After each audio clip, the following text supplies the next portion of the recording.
Hi hello welcome to our YouTube channel Mouni Krishna creations. How are you all?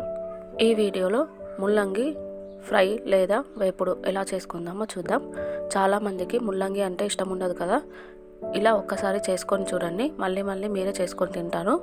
మేము దీనిని ఉల్లెంగడ్డ అని కూడా అంటాము. మీ ఏరియాలో ఏమంటారో కామెంట్ బాక్స్లో చెప్పండి. రాడిష్ని మంచిగా వాష్ చేసుకున్న తర్వాత ఇలా చిన్న చక్రాల్లాగా కట్ చేసుకోవాలి. అలాగే కర్రీకి సరిపడా పచ్చిమిర్చిని చిన్న ముక్కలా కట్ చేసుకోవాలి. ఇక్కడ ఎక్కువగానే పచ్చిమిర్చి తీసుకుంటున్నాను, ఎందుకంటే ఇందులో కారం యాడ్ చేయం కాబట్టి.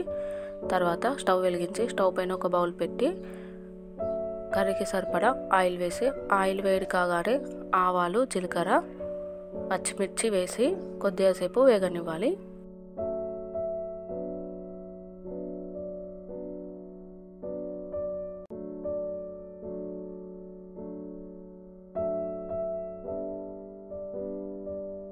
పచ్చిమిర్చి ఆయిల్లో కొద్దిగా ఫ్రై కాగానే ఇందులో కొద్దిగా మెంతికూర, కొద్దిగా కొత్తిమీర వేసి మరొకసారి మంచిగా కలుపుకొని వాటిని కూడా ఒక 1 మినిట్ వరకు మంచిగా ఆయిల్లో ఫ్రై కానివ్వాలి.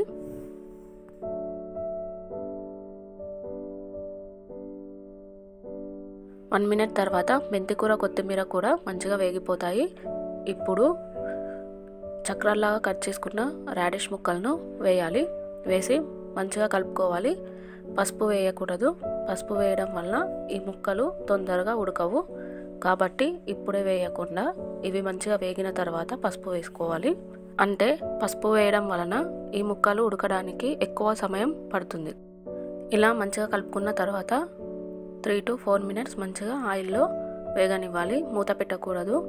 మూత పెట్టడం వలన రాడిష్ నుండి వాటర్ బయటకు వచ్చేసి ఉడకడానికి ఇంకా టైం పడుతుంది. అందుకే మూత పెట్టకుండానే ఫ్రై చేసుకోవాలి.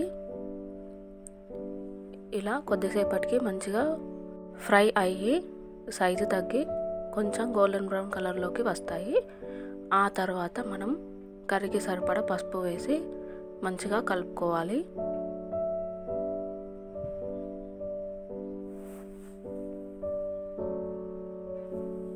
తర్వాత ధనియా పౌడర్, కర్రీకి సరిపడా సాల్ట్ వేసి కొద్దిగా లవంగాల పొడి కూడా వేసి వీటన్నింటినీ మంచిగా కలుపుకోవాలి.